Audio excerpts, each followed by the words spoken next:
Hey guys, welcome back after spring break. Hi, Krista. Hey, Krista. Hey, Lee.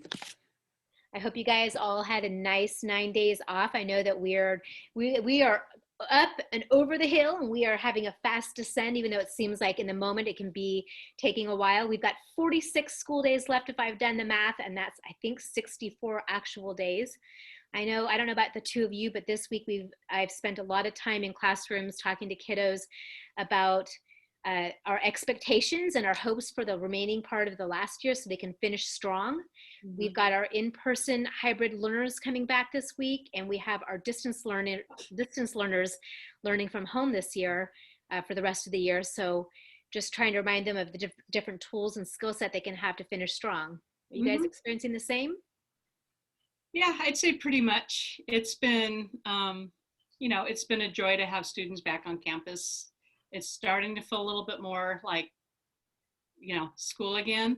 But yeah, definitely different skill sets and needing to just kind of get back in the flow of how to do things. I know this week feels like a transition week again.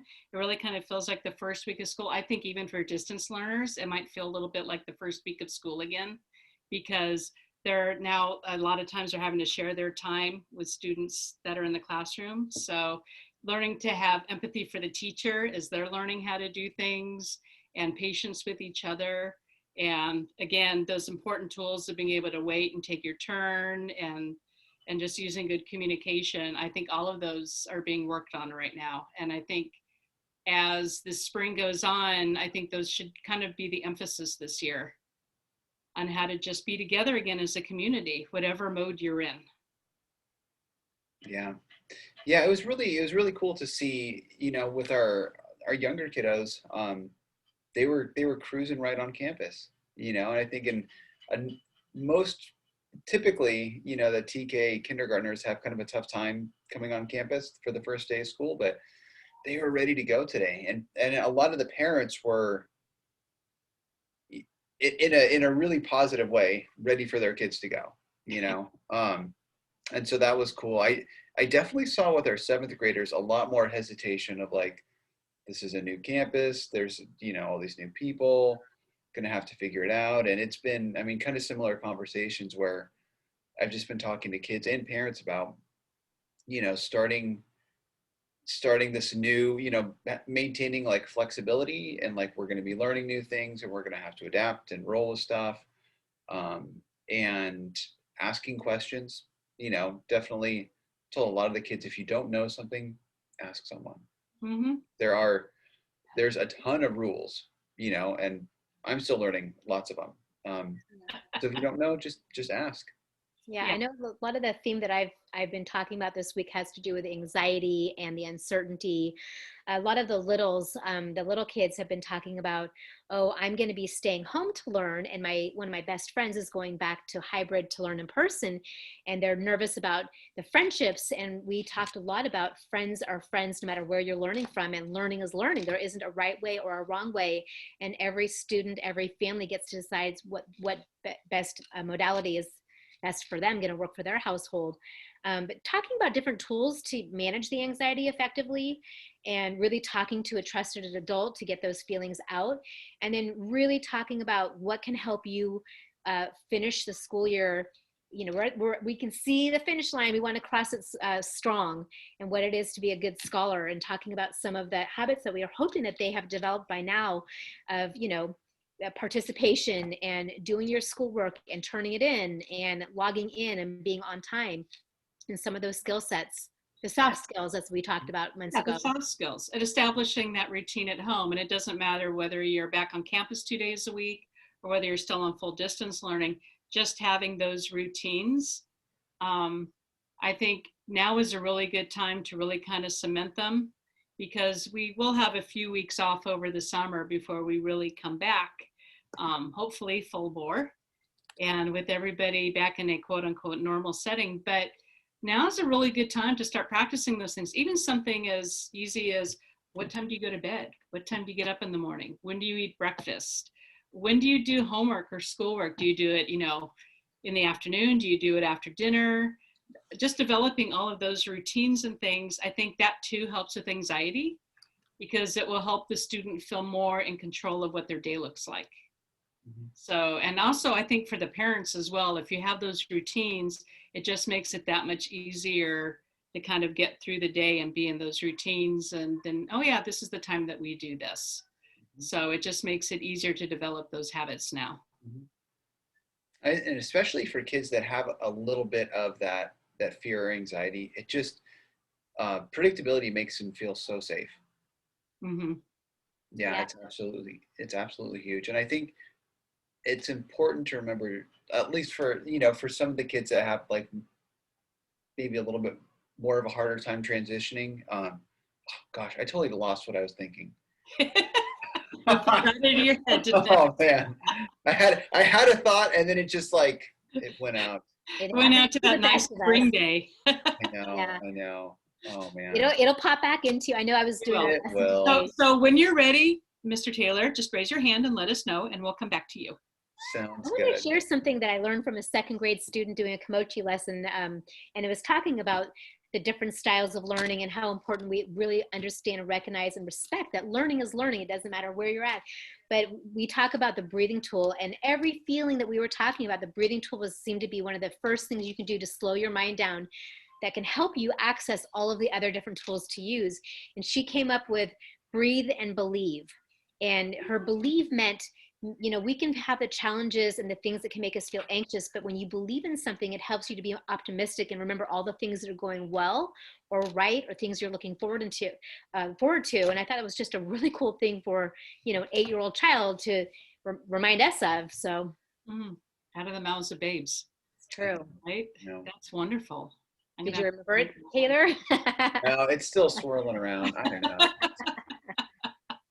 That's okay, right? We'll use our empathy. Thank you. I know. Well, I feel like this week has been a lot of quick schedule changes. So by the end of the week, sometimes I'm like mentally thoughts just go. Well, and this week, I don't know about the other adults on campus, but I know that for myself this week, because it's felt like the first week is slow just because I've been so tired at the end of the day. And it's not that I didn't have full days before, right? But again, it's switching that modality into something a little different and having to think, like you said, like new routines and new ways of doing things. It's just that little bit of effort because I'm not in my routine yet. Right. So I would go home and I would just be so tired at the end of the day, just having to think of everything. If you think what happened leading up to our spring break, we had our time change, which we all lost an hour, and that was really rough. And then we had 9 days off. And I don't know about you guys, but we might have perhaps stayed up a little bit later than we would have. And I mean, I can only imagine that the students did too, and kind of got out of a routine. And now everything is like learning it all again. I mean, I don't know about you, like you just said, my schedule completely, my days are still scheduled, but they've flip-flopped. So, everyone's schedule flip-flopped as well. So we have to relearn them. Right. We've got 46 school days to do it. We have 46 school days to do it. That's right. And how many Mondays is that? 8 more Mondays. That's my counting. I always go by that just makes it so much more manageable. Only 8 more Mondays to go. That's pretty amazing. Yeah. And you took into consideration Memorial Day too? I did. Of course you did. Oh. Of course I did. So yes, we have 8 more Mondays to go.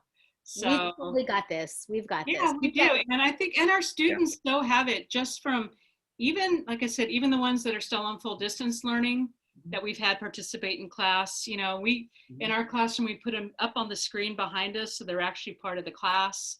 And it's actually kind of cool because they like it because they get to be up on the screen if they're at home and they're like, I want to see what I look like, kind of a thing. But so it's, regardless, see, my brain is doing the same thing yours did, Taylor. It just went flying out. But it's learning how to do all these things. But I think all the students are really excited and really adjusting well. You could tell that they're very happy to be in a more, again, routine. I'm not going to say normal because what is normal? But a more routine, predictable kind of flow to their days. Yeah. And the transition from what they were doing to what they're doing now isn't so huge that they're having to rethink everything. It's like, oh, okay, it still kind of looks like the way it did. It's just a little different. Yeah. I Yeah. think the important thing for kids and for parents to keep in mind too is that as we get closer to the end of the school year, there's like that natural, we've been doing this for a while and we're used to it, and then we kind of see that light at the end of the tunnel of summer. And so I think it'll be really important in a few weeks to make sure that we still keep the routines and everything really tight. We keep the patience and empathy really high for people, Mhm.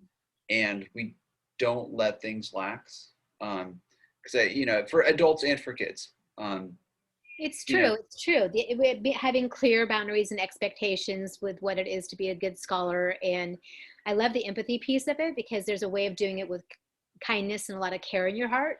Um, but now it kind of makes sense why our character trait this month is responsibility, because this is the time of year that, seniors get senioritis and we start to feel the pressures of like, we've got so much to do before the end of the year. And let's face it, it's been very challenging we never had a pandemic before, but showing signs of responsibility is going to help our kids finish strong. And we want to help them to be as successful as possible. Right. I was just thinking when you were talking about the 7th graders, Taylor, I was thinking spring has sprung and now our 6th graders are starting to fluff up a little bit and feel like they're Yeah. the big kids. I'm no longer an elementary kid anymore. Mhm. And we're seeing that even now. It's so funny how even with everything that's gone on this last year, it was one of those things that I wasn't thinking about, but now that we've returned, we're seeing that with our 6th graders, and they're kind of feeling their oats a little bit. And it happens every single year. And it's actually kind of fun because it is predictable every year. Mhm. They kind of feel like, oh, I'm the big kid. I've got Yeah. this down, kind of a thing. And as for 6th grade parents out there, just know that if that's starting to happen in your home, that's an absolutely normal, natural part of the year. Mhm. And they'll be feeling really good and really big and really mature for about the next 6 months. Mhm. And then they'll hit 7th grade and then they'll realize, Yeah. oh, I'm in 7th grade. This is all different. So, but that's a really normal transition for those 6th graders. And it's real kind of fun to exciting, see. real exciting time for them. It is. It's a very exciting time for them. Yeah. Yeah. Yeah. The other thing, sorry, go ahead, Krista. No, I was going to, go ahead. I was just going to say, I kind of remember what I was going to say earlier, but I think one thing I've seen with a lot of kids is talking about how we can have a lot of mixed feelings. Because I think a lot of, especially the younger kids, generally are like, I feel this one feeling. And getting some of the younger ones and even some of the middle schoolers to be able to talk about how something can be exciting and anxiety provoking at the same time. And that it's okay to have a lot of different feelings, and it's okay to go from here to here to here, especially if you're a 7th grader and you've got hormones bubbling up.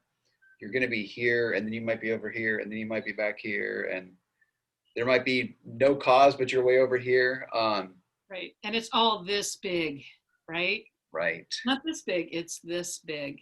Yeah. Yeah. Yeah.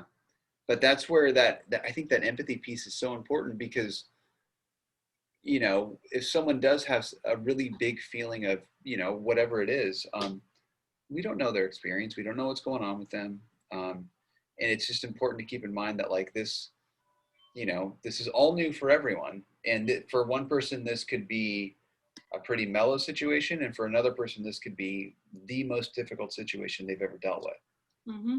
And it's important that like those two people could be sitting right next to each other. So just have extra empathy. Yeah, have extra empathy. Yeah, be extra kind. Yeah, it doesn't pay. Kindness is free. And it feels really good. It feels really good to be kind. I always have all my mixed feelings next to me. You juggle them? I'm not a juggler, but I can talk a lot about feelings, though. That's for darn sure. Yeah. I hope you guys have a really great afternoon, and just great to see you guys' faces after having such a really nice long spring break. And see you guys soon. Yeah, see you soon, Krista. Bye, Taylor. Bye.